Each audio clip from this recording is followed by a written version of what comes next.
Democrats have announced their new plan to reopen the economy never, so that no one will die until everyone is dead, and the economy will come back after it ceases to exist, which will be Trump's fault. The $40 quintillion plan will make it impossible for anyone to go to work so that no one will pay taxes, and those taxes no one pays will be used to send relief to people who are out of work so they'll be able to pay taxes, which will be used to give them money. Democrats feel their plan will help the campaign of Joe Biden by making Biden's gibbering non sequiturs seem rational in comparison to the plan. Once elected, Biden will be placed in the Oval Office, where he'll be watered twice a day so that the birds can nest in his branches. Speaker of the House Nancy Pelosi came out from behind her palace walls, stepped over the homeless people lining the sidewalks of her district, strode proudly through the rubble of what was once San Francisco, and held a press conference among the proud and thriving corpses of her constituents, telling a cult of worshipful reporters, quote, "Only a snarling right-wing doo-doo-head would want to go back to work or have a life when people are actually dying in this country of viruses and old age and traffic accidents. Each one of those lives is too infinitely precious for us to be able to make money and eat meals when they are being ruthlessly destroyed by Donald Trump, who I pray for every day," unquote. Pelosi then proposed a $70 vermillion aid package to fall from the sky like silver rain, and said anyone who opposed it must not care about poor people. Meanwhile, angry commentators on CNN are demanding a new law that would make it racist to call murder hornets Asian, just because they happen to be yellow, have strangely shaped eyes, and are trying to kill us. Trigger warning, I'm Andrew Klavan, and this is The Andrew Klavan Show. I feel hunky-dunky, life is tickety-boo. Birds are winging, also singing hunky-dunky-doo. Ship-shaped, ipsy-topsy, the world is zippity-zing. It's a wonderful day, hurrah, hooray! It makes me want to sing. Oh, hurrah, hooray! Oh, hooray, hurrah! You know, we got asked on one of the comments if we can start releasing my opening monologues delivered with such professionalism and seriousness as separate videos, and you can find them on the Andrew Klavan YouTube channel, my particular YouTube channel, Andrew Klavan, on YouTube. We will release those openings every day. We also have a comment. I just also like this. That question was from Lane Bristow. We also have a comment on the YouTube channel from Ulf Peter Schutt, which is just a little song, Save the Klavan, Day or Night, Save the Klavan, Fear No Fight, Save the Klavan.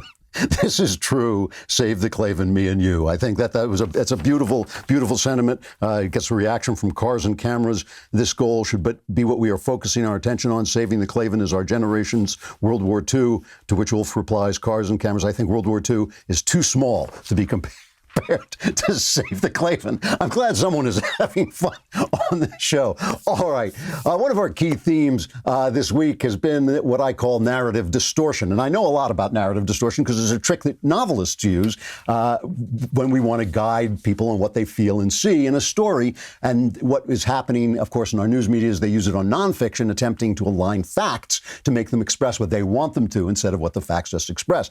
And narrative distortion takes a lot of forms. There's reporting non-representative events as if they were representative. I talked about that the other day. The shooting of a black man in Georgia by two white men is interesting story, but it doesn't represent a general problem or issue that needs solving. It's just a crime. And reporting the story at a national level is a holdover technique from the corrupt Obamagate administration, which used these kinds of stories to distract black people from the fact that they were being ignored by the Obamagate administration.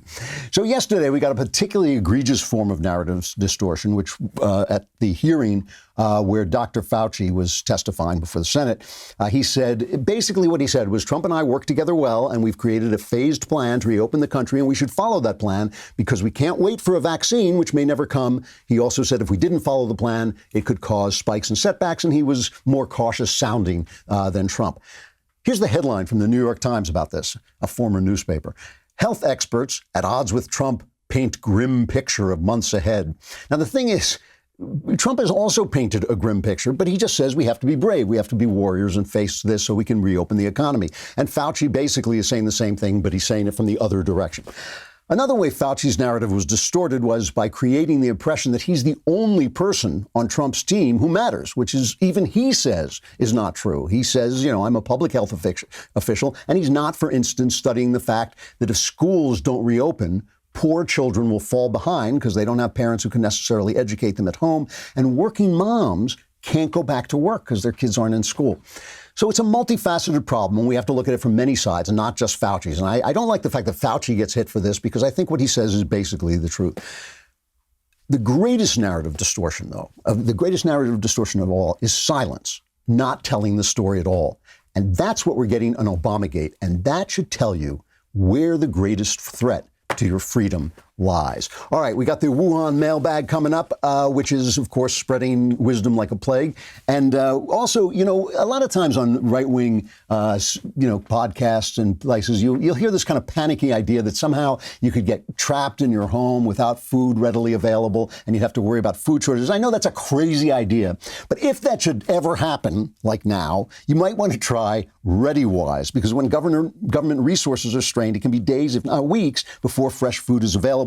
You don't want to put yourself in a situation when you need food during an emergency and you can't get it. Prepare today with ReadyWise food. ReadyWise makes being prepared simple and affordable. You order online. You have nutritious meals shipped directly to your doorstep. When preparing our meals, all you need is 4 cups of water, and the water doesn't have to be hot. You simply pour the food into water, stir, and cover. After about 15 minutes, the meal is ready. Some meals can even be prepared directly in the pouch, eliminating the need for additional supplies. ReadyWise uses the finest ingredients and latest food preparation technology to ensure optimal taste and freshness, and can remain fresh for up to 25 years, which LA should open by then.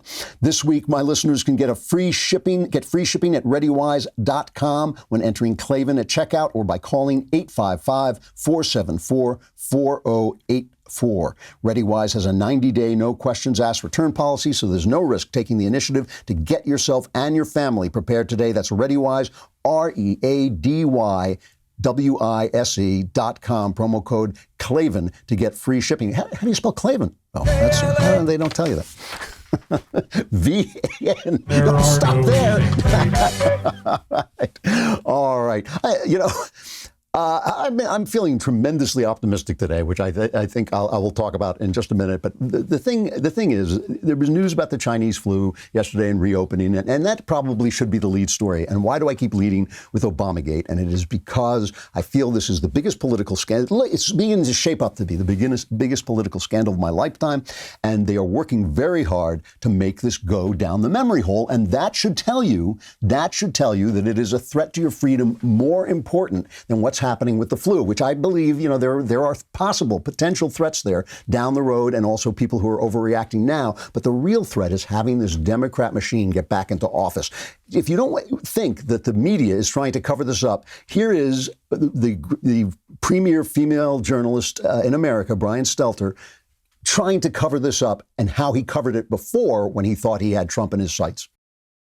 Latest on the Robert Mueller Russia investigation. Mueller investigation, the Russian investigation, Trump's Russia ties, and Robert Mueller, the real Russia story, Russia probe, the ongoing Russia probe, the Russia investigation. But Mueller and the Russia probe, Russia synergies, they wonder if Russia has compromising information on the president. What is the source for the president's claim that they have found no collusion with Russia? He misspelled collusion. Every day we're trying to keep track of the drip, drip, drip of the Russia investigation. Drip, drip, drip, drip, drip, drip, drip, drip, drip, drip, drip, drip, Trump and Russia. To see whether Trump was secretly working for Russia. To bring it back to Russia and Russia and Russia. Russia's Russia. Robert Mueller, special counsel Robert Mueller. Mueller investigation, Mueller report, Russia conspiracy. Do you believe that he's colluding with Russia? I wish I could just say no. So now Brian Stelter saying we right-wingers are obsessed with this. We're obsessed with it. Why are we obsessed with it? This should tell you something. This should tell you something. When the media covers stuff up, your freedom is in peril. That's where your freedom is in peril. It's worse than when they're attacking you for trying to reopen your neighborhood and your shop. So why am I feeling optimistic? I woke up this morning, I was feeling really good, and I had to ask myself, what that is, because it's only a feeling. Feeling good doesn't really mean anything, and it doesn't have anything to do with what will happen next. And the reason I thought about it is over the past 3 to 5 days, I've had a number of conversations with conservative friends. And when you talk to conservatives, you always get the worst possible version of things. And why is that? Well, because that's conservatives' natural bent. That's why they're conservatives. They're conservatives because they see how if you pull this string, the stars fall down, right? They can always trace the constellation to disaster. And we need people to do that. We need people to see where dangers are coming from. And that's part of evolution. Obviously, the guy who sees the dangers, the guy who stays alive. However, because I respect my conservative friends and because many of them are highly intelligent, and I listen to them, I always listen first, and then I go away and I'm a slow thinker and I think through their arguments. And I've thought through their arguments and I don't think their arguments hold water because I don't think, and this is a conservative flaw, I don't think conservatives really think about the way people actually behave. And what I think right now is that the Democrats are all in on two things, right? They're all in on these lockdowns. We're going to stay locked down forever. And they're all in on covering up for the Democrats. And they're covering up three things. They're covering up Obamagate. They're covering up the fact that this Tara Reade thing with Biden, which may be true or may not be true, but they're covering it up. They're playing it down. And they're covering up the fact that Joe Biden is now a houseplant, that he is so deteriorated over the last 6 months that he is no longer the man he was 6 months ago. He can barely keep a sentence together. I think 28% of Democrats are now saying that he's not going to be the candidate. And that creates large problems for the Democrats. So this seems to be what they're betting on. And yesterday we had two special elections in California, and the big one was that Katie Hill's seat, remember she was thrown out in that sex scandal, it seems to be going red. Now, in both of these cases, California counts large number of mail-in votes after Election Day, so it is guaranteed they're going to try and overturn this election. It's like, oh yeah, I found, they'll go over to the Magic Castle and be like, oh yeah, I found these votes. There are thousands of votes in my pocket. They just keep coming out like a handkerchief. So we're going to see that, but it doesn't matter because we've already seen, we see you, and we've already seen that people are not buying into this. And yesterday, LA said, oh yeah, we're going to stay locked down through August. And then suddenly they said, it was like they put out this Emily Latella announcement. Never mind, where suddenly they said, yeah, we're going to stay locked down, but while we're locked down, we'll be opening up and we'll have a phase-in lockdown that will phase out as we open up and you'll be able to go to work. And basically what it comes down to is if we see a conservative on the street, we'll arrest him, but everybody else is going to be going back to work. And we know this is going to happen because Elon Musk reopened his factory and said, come and arrest me, come and get me, you guys. And they didn't because they know they can't lose Elon Musk and Tesla. And he opened it for perfectly good business reasons, which is they're opening in Detroit. They're opening the other motor companies. So he's got to be able to compete. So this is their strategy. And, again, I worry about Trump because I worry about the very things that got him elected or the very things that could get him unelected, his pugilism and his openness and the fact that he is off point for a lot of things. He was right about China. He was right about immigration. He was right about globalism and all the forces that are arrayed in favor of those things, in favor of globalization, which means being in favor of China as well, because that's part of their plan, and in favor of open borders. All those people are arrayed against him, and they're powerful. They are very powerful. However, listen to the things that are coming out. The House Intelligence Committee released 57 transcripts of interviews it conducted during its investigation into Russia's meddling with the 2016 election. All right. The committee probe started in January 2017 under Devin Nunes then, and it concluded in March 2018 with a report finding no evidence that the Trump campaign conspired with the Kremlin. And most of the transcripts were ready to release long ago, but Adam Schiff, my congressman, refused to release them after he became chairman. He only released them last week when the White House threatened to do it first. That's why he did it. He's saying, no, I had this and that. That's why he did it. All right. Little pencil neck Adam Schiff. Well, let's hear from Adam Schiff in March 2017. This is cut 15, and this is what he said repeatedly, and he said this and more than this. Cut 15. I can't go into the particulars, but there is more than circumstantial evidence now. So, again, I think... So you have seen direct evidence of collusion? I don't want to go into specifics, but I will say that there is evidence that is not circumstantial and is very much worthy of investigation. So that is what we ought to do. And he went on to say it was proved and all this stuff. None of this was true. Reading now from the Wall Street Journal. In July 2017, former Director of National Intelligence James Clapper told Schiff and his colleagues, and this is under oath, right? I never saw any direct empirical evidence that the Trump campaign or someone in it was plotting, conspiring with the Russians to meddle with the election. 3 months later, former Obama Attorney General Loretta Lynch agreed that while she'd seen concerning information, quote, I don't recall anything being briefed up to me. Former Deputy AG Sally Yates concurred several weeks later. We are at the fact-gathering stage here, not the conclusion stage. The same goes for the FBI agents who started the collusion probe in 2016. Former FBI Director Andrew McCabe admitted the Bureau's reason for opening the case, which was that stupid Steele thing, was nonsense. Here's Adam Schiff yesterday on MSNBC, cut 6. The Russians approached the Trump campaign. They did so in writing. They offered dirt they had on Hillary Clinton as part of what they described as the Russian government effort to help the Trump campaign.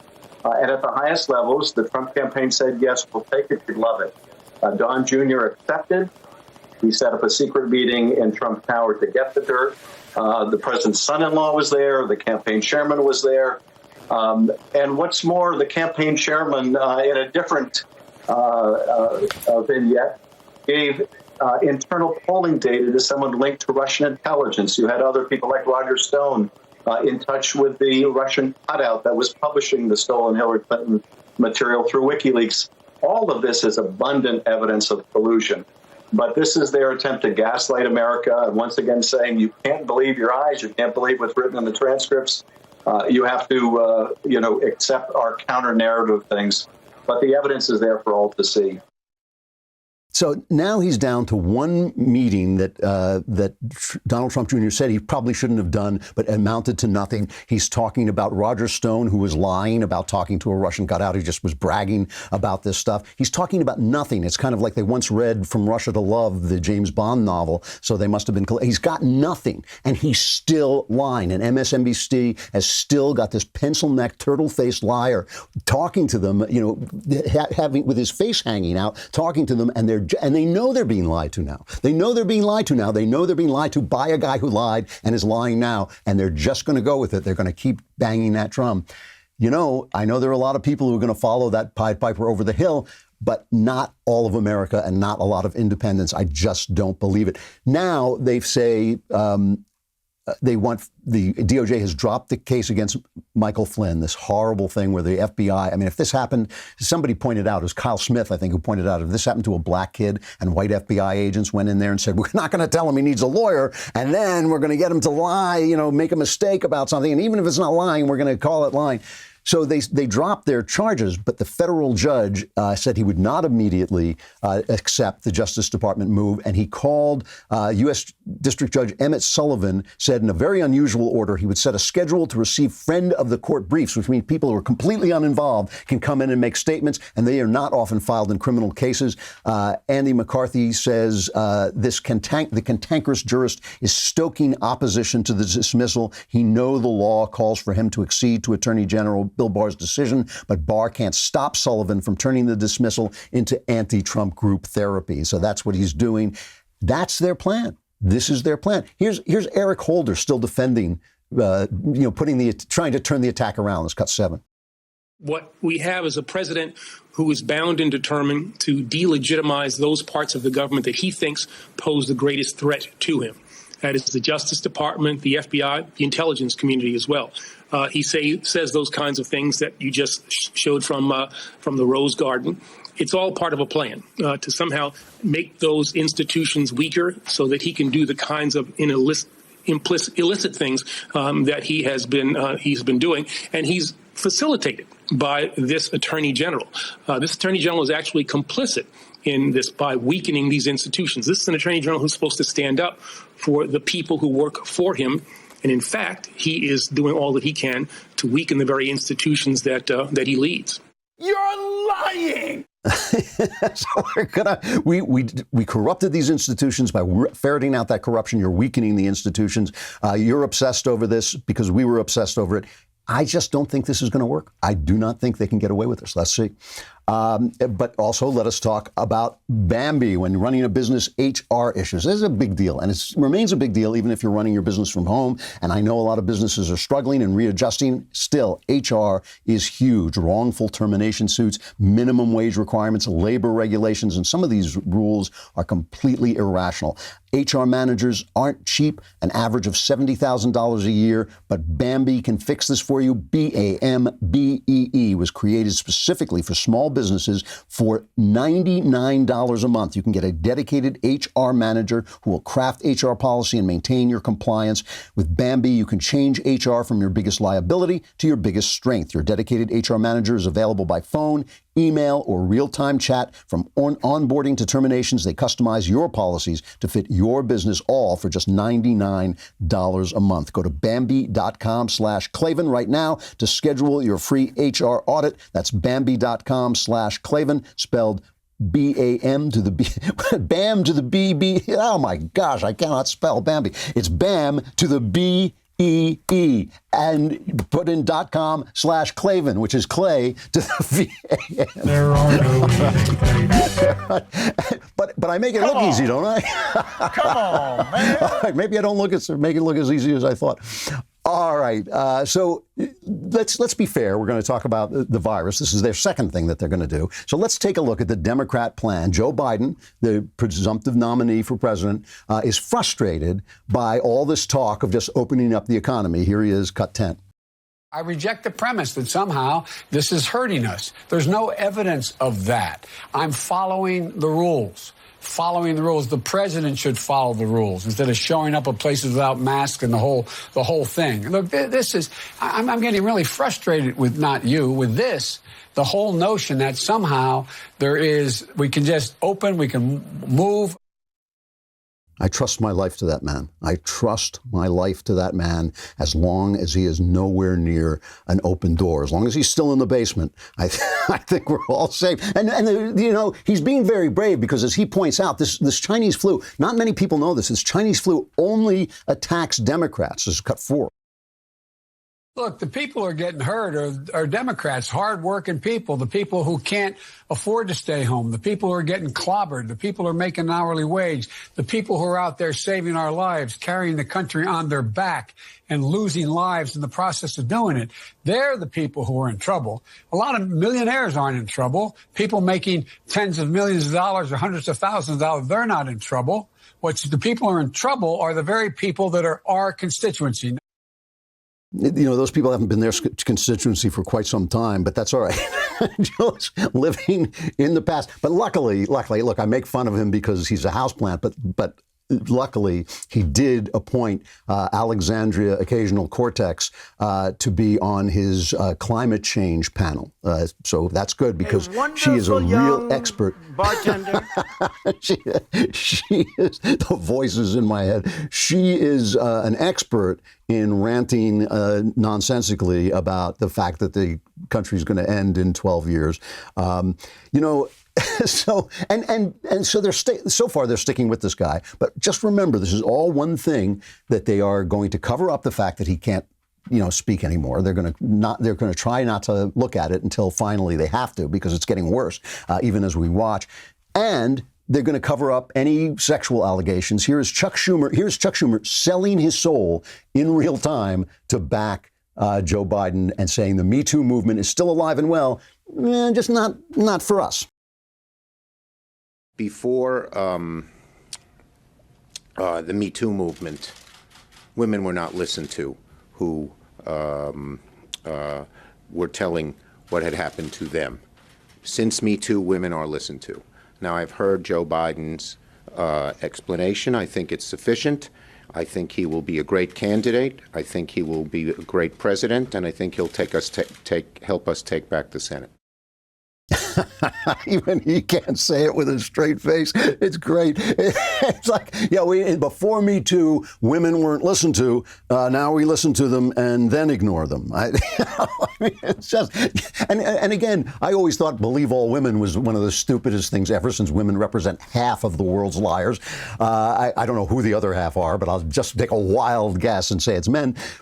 But now the standards totally changed. Everything's gone. So they're selling their soul in real time. They're covering up in real time. We're watching this happen. It's not like we can't see it. And, there are areas I worry about. I worry about old people who still think those nice people on the network news are telling them the news. I worry about them because they're a big Trump constituency, and maybe they've bought into this narrative. And the narrative is that Trump is just recklessly trying to reopen. They used this with Fauci yesterday. They kept saying, that Fauci, I read the New York Times headline, Fauci and Trump are at odds. Here's what Fauci had to say about this. This is cut 8. There is certainly not a confrontational relationship between me and the president. As I've mentioned many times, I give advice, opinion based on evidence-based scientific information. He hears that. He respects it. He gets opinions from a variety of other people. But in no way, in my experience over the last several months, has there been any confrontational relationship between us. So that kind of just explodes the entire narrative. I mean, what is the narrative? Trump has said there could be spikes as we go back. He said it's a tragedy. He said he loves the people who have been sick and ill, and he feels their pain. He understands. Remember when Bill Clinton used to feel people's pain? He'd bite his lower lip as if he were fighting back tears because he felt your pain. Trump says that, but it doesn't register. It's just whenever he says things that are compassionate, whenever he says things that are inspiring, whenever he says things that are true, which is most of the time, they just are ignored. And, it is funny. Trump does say things. He does exaggerate sometimes. He does do that kind of carnival barker things where he says this is the greatest this ever and I'm the greatest president ever. He does all that stuff. And sometimes he even gets his facts wrong. It is absolutely true.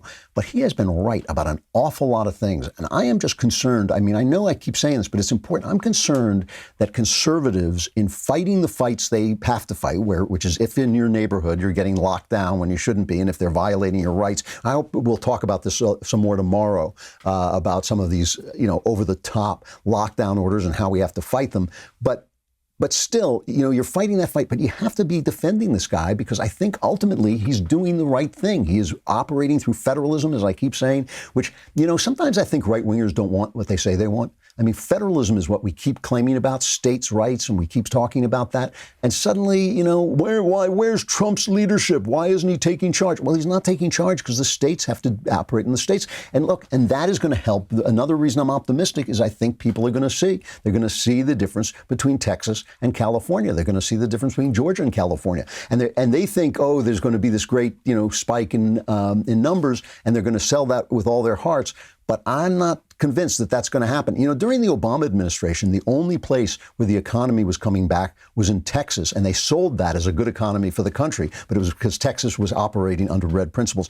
The other thing, too, is that Trump is ignoring Fauci's advice, and he's just pushing for reopening. And Kayleigh McEnany, the new press secretary, who's just doing a great job, fielded a question about this. It's cut 3. Does President Trump still believe in these federal guidelines? And if so, why isn't he urging states to follow them instead of asking them to move quickly to reopen? Well, he has encouraged states to follow the guidelines. That's still consistently our recommendation today, that you should follow the phased approach to reopening as outlined in the data. I do want to stress, as the president has stressed, that we do want to reopen this country because there are consequences that run the other way when we stay closed down as a country. And I want to run through a few of those with you. A hotline run by the Substance Abuse and Mental Health Services saw a 1,000% increase in responses during April as we kept this country closed. Epic's data said appointments for screening for cancer of the cervix, colon, and breast were down 86% and 94% in March. There are real consequences for that. This is, she's making the simple argument that people will also die from a shutdown economy. But the argument is much more complicated than that, too. A bad economy is bad for everybody. It's not just the deaths. I know that death is a good statistic because everybody can understand death. It's bad. But that's not the only statistic. There's also losing your meaning and purpose in life. There's also losing the businesses you built, your dreams. These are all things that are happening during this lockdown that probably next time this happens, next time there's a pandemic like this, we probably won't do this. It probably won't behave. We probably won't behave in the same way. And, but we didn't know that at the time. I'm not blaming anybody for that because, like I said, everybody made the same decision. But the time has come to open up in the phased way, as always, of course, save the Klavan first. I mean, that's I don't even know why they don't just have that as part of their, advertising at the White House. But obviously, with saving the Klavan, with protecting vulnerable people, all of that, this is just what has to be. There's so much noise. There's so much noise on the right and left. This is just, it's going to happen. The things are going to open up, and it doesn't matter because people will not stand it after a while, and people will not live in fear forever. And that's why I'm just kind of optimistic. I don't feel the threats that people see are the real threats. I feel the real threat is the kind of corruption that Obama was perpetrating on the American people. All right. Let us talk. I really like our sponsors. I got to say, Jared does a really good job bringing in people that we can trust and like, and they stick with us in times of trouble, and I hope you stick with them. The Benham brothers, whom I've met, are just terrific guys. And look, this is the time when you have to manage your business, you have to manage your workforce and your workflow really well, and systems are crucial right now, and the Benham brothers are great at this. These guys have over a dozen businesses, including a real estate empire that spans over 35 states. The Benham brothers launched a new podcast called Expert Ownership, and in this podcast, the Benham brothers interview leaders from all walks of life to help you navigate your business through these challenging times. You'll hear from Senator Ted Cruz and Al Robertson from Duck Dynasty and many more. So go check out this new podcast called Expert Ownership, and be sure to subscribe on Apple Podcasts and wherever you listen. We'll drop a link to their podcast in our show description. That's Expert Ownership. Go check it out. Go check it out. They're really great guys, and they really have a lot to say about this. They have stood up for conservative principles again and again, and it's cost them. And so you want to see how you can run a business without destroying your life. Also, again, I'm telling you, this is a threat. This is a direct threat for each one of you personally. Go and get an all-access membership, 10% off with the coupon code Klavan. I'm so optimistic that I just can't speak anymore. Go to dailywire.com/subscribe and put in coupon code Klavan. It's not for the 10% off that you get. It is so that Knowles does not get more subscriptions in his name than me. If that happens, there will be hell to pay. I'm telling you, the virus is nothing. The shutdown is nothing. A worldwide depression will be nothing compared to the hell that I will unleash if Knowles gets more subscriptions than I. And you know what you get with all access. You get all the good benefits of being a member. Plus, you get the Leftist Tears tumbler, which is, look, this thing alone is worth hundreds of thousands of dollars in your dreams. And so I think you want to get this. And you get to be on the mailbag, which is coming right up. Woo! Yeah!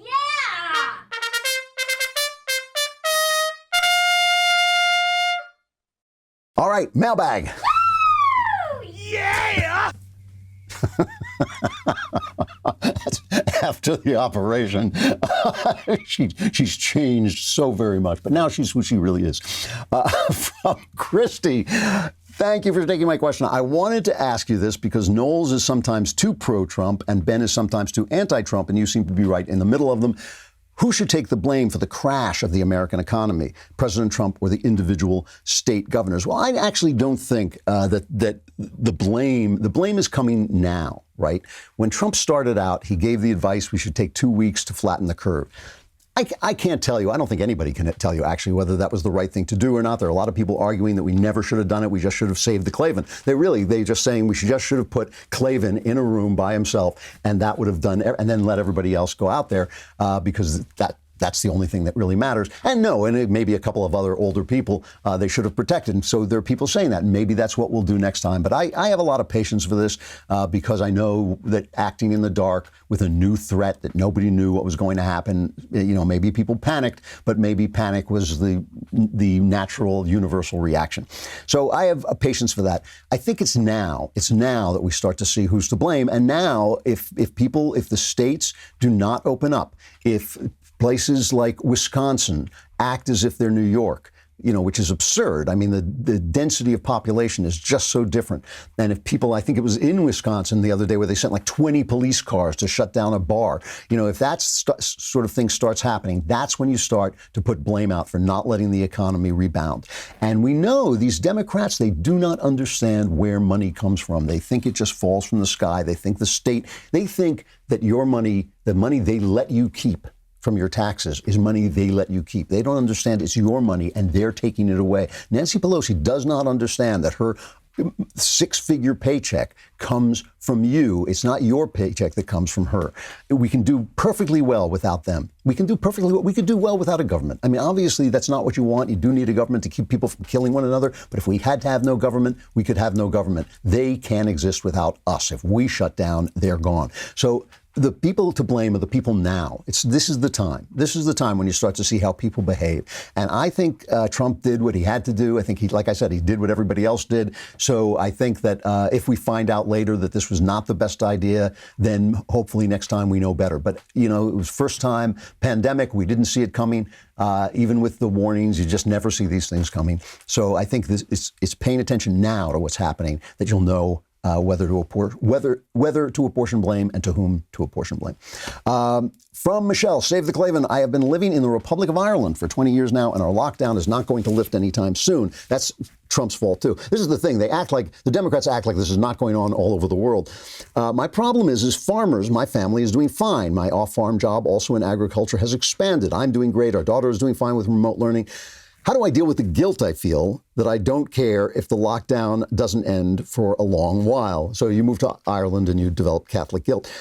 People all around us are horribly affected, and we are great and even better off because of the lockdown. I don't want to feel so good as the situation in this country goes downhill. As I drive along on my way to work, I'm smiling at our good fortune, only for my heart to crash down thinking of others less fortunate. What do I do to rectify this? Thank you for such a wonderful show. Well, thank you. Michelle, I think you're thinking about this wrong. I really do. No one has told any story but his own, C.S. Lewis famously said. And your story is that things are going well, and that's a blessing, and that's a blessing from God, and you should be grateful to God. It is ungrateful for you to waste your blessings feeling guilty about something that your guilt has no effect on. Your guilt has no effect on anybody else, right? Your feeling bad is not making anybody else feel good. There will be good times in your life and there will be bad times. Bad times are guaranteed. You hope you get the good times, right?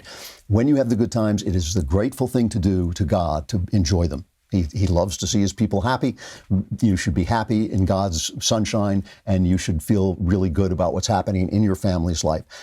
Obviously, whatever you can do to help those who are suffering, you should do. Whenever you can do to give to charity, or make sure that the people who have food, who wouldn't have food, those are wonderful things that you can and should do. Your guilt is not helping anybody. Your tears don't feed anybody.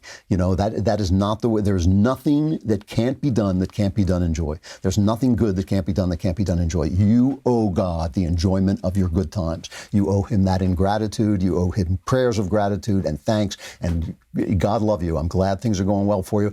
And of course, you owe to your brother and sister man, some charity and compassion and care. And that enjoyment of your own life should not be cold enjoyment. Well, I'm doing well, so screw you. Obviously, that's not the answer. It's that, thank God I'm doing so well. How can I help those who aren't doing well? And that's, that's the way we have to live. You only have this life on earth to live on earth. And so you are commanded to rejoice. You are commanded to rejoice evermore. And in your good times, you should rejoice as much as you can. From Matthew, as someone who has had their own struggles with faith and believing, I felt this was a good question for you. I'm Jewish and my wife is Christian. We're both firm believers in God, and she is a firm believer in Jesus. My wife has struggled with a variety of health issues, and some are things that need constant monitoring as new health issues continue to arise, especially as it begins to involve our 8-week-old daughter. And I continually watch my wife struggle. I find myself questioning my faith at times. Why does God's plan for some people seem to make that struggle more? I am blessed and grateful things are not as bad as other people have it, but it still leaves me to wonder at times. Any insight from you would be gratefully appreciated. Yeah. Obviously, this is the question that troubles the hearts of all people, of all believers. Why do we suffer in a world with a God who loves us? But I think you have to look at it from the other way. I think you have to start with suffering. This is a world of suffering. As that lady from Ireland, Michelle, just said, just because things are going well for you, they're going badly for someone else, right? They are always going badly for someone else. And in this case, you are the someone else. Things are going badly for you. You have to believe in a God of that world. And obviously, we don't believe in a capricious God. We don't believe in a God who is punishing people, by things. We believe in a God who who has left the universe free and who has found the universe broken. And whether, no matter how you believe that human beings are sinful and at odds with God, it is obviously obvious that they are. It is obvious that every single person, there's not a single person on earth who is the person he thinks he should be. Not one person on earth thinks, yes, I am perfect. I am the person God made me to be. Every single person. And people who do say that are lying. They're lying to themselves or they're lying to you. Every single person knows that he is not what he should be. And that's why I make the joke all the time that it'll change your life, but will it change it for the better? Because if you say to somebody, this will change your life, you mean that positively because everybody knows his life should change. So the world is a broken place. We are broken. Suffering happens. It happens at random. It happens, it is part of, there is a larger plan that we can't see in which all that suffering is taken into account. But that's what we have to believe in. That's why the resurrection, I think, is so important, at least a belief in an afterlife, because we have to believe that God's morality is better than ours. And therefore, we can see that life is unfair. We can see that things go badly for good people. Therefore, there must be a greater logic that he sees that we don't see. And that includes a life beyond this life. So look, you have to believe, as I wrote in the novel True Crime, you have to believe in a God of the sad world. You cannot believe in a God who makes things go well for some people because he likes them and badly for other people because he dislikes them, because that just isn't in keeping with the facts. And what happens if you have that faith, I hate to blame him, but it's like Joel Osteen, things should be going well for you because God loves you. When you have that faith and things go badly, you lose your faith. You have to start with a faith in a God of this world. You have to understand this world is broken. You have to understand this world does not work the way God wants it to work, that he suffers with us, that he has suffered with us, he has even suffered unto death with us, and that he knows what's going on, and he's got it covered. But he's got it covered on a plan that is beyond our individual lives. And like, if you can't find your way to that, it's very hard to have faith because bad things do happen, and they do happen randomly, and it's very, very tough. And believe me, I have suffered tragedy during this lockdown, and it's very, very hard to keep your heart up in those times. Tragedy is an absolute. It is an absolute. It's like being in a brick box, and you have to keep walking with your eye on God. And God will, if you keep walking through hard times with your eye on God, you will get back to the place you need to be at, because he will lead you there. And that is one of the things about faith that is so beautiful, is that even though it's hard to maintain it in times of tragedy, if you maintain it, you will find your faith strengthened and your love of life deepened and your understanding of life deepened, even in tragedy. And that I've had this experience. I'm not talking, theoretically. This is true. From Philip, you are my favorite host on Daily Wire. Shows excellent taste. I love what you do, and I've been enjoying listening to Another Kingdom. Recently, I started dating a really cool girl. She is a person of color and a very strong conservative, capitalist, and entrepreneur. She wants to start a business that hires and helps women of color to succeed as entrepreneurs. And she says she specifically wants to hire people of color, women of color. I'm a white guy, and I've experienced quite a bit of bigotry in college due to the fact that I'm a white conservative. I'm also afraid that I won't be able to get a job because of my skin color and gender.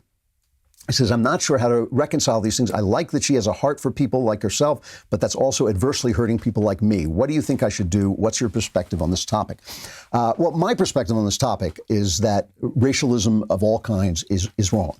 It's just wrong. Race is not a moral it's not a moral quantity of human being, right? There's no moral good to a race, right? Races are what they are. They may be different.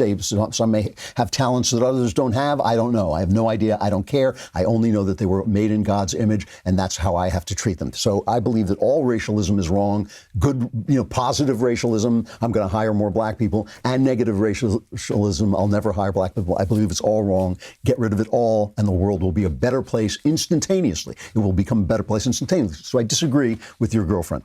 That's how I feel about it. She feels differently. She has a heart for her people. We all have a heart for her people. By the way, I have a heart for my people. I will feel good things when someone like me does something that's positive. We all have that. I don't do race. Even though I have normal tribal feelings like everybody, I don't do race in the same way I don't do adultery, even though I have normal adulterous feelings like everybody. I don't know how it is for women, but men should live by their lights. They shouldn't live by their instincts. They should live by their lights. Okay, so that's me. So you guys have a difference of opinion, and it's a difference of outlook, and it's a difference of values, and you need to talk about that. But how do you need to talk about it? You don't talk about it with an eye toward convincing her. You don't talk about it like, I'm going to change your mind or else we can't stay together. You say, you introduce it as a topic by saying something like, listen, here is something that I need to talk to you about because of my feelings about this. And I love the fact that you're a conservative entrepreneur, and I love the fact that you have a heart for people like yourself. I understand that entirely, and women of color do have a hard time in the workplace. And she's right about that. They do have a hard time in the workplace. And so you like that and you sympathize with it, but you have these feelings. You have other feelings. And so those feelings are in conflict. And you'd like to know how she feels about that. And you'd like to hear her side of it. And you're not trying to change her mind, but you want to hear that side of it.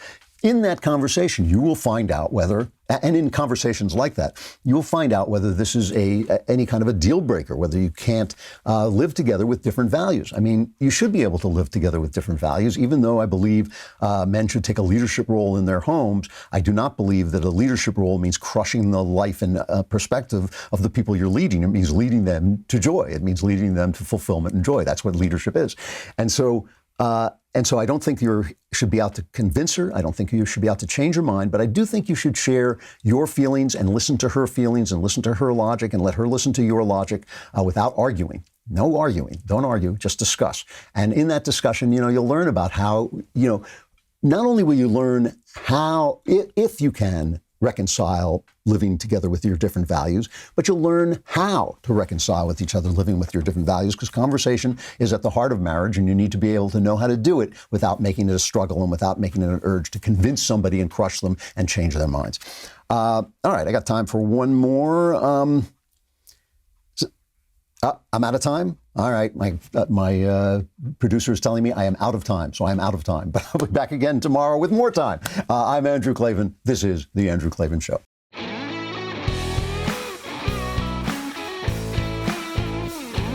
The Andrew Klavan Show is produced by Robert Sterling and directed by Mike Joyner. Executive producer, Jeremy Boring. Technical producer, Austin Stevens. And our supervising producer is Mathis Glover. Assistant director, Pavel Wydowski. Edited by Adam Sayevitz. Audio mixed by Robin Fenderson. Hair and makeup is by Jesua Alvera. Animations are by Cynthia Angulo. Production assistants, McKenna Waters and Ryan Love. The Andrew Klavan Show is a Daily Wire production. Copyright Daily Wire 2020. If you prefer facts over feelings, aren't offended by the brutal truth, and you can still laugh at the insanity filling our national news cycle, well, tune in to The Ben Shapiro Show. We'll get a whole lot of that and much more. See you there.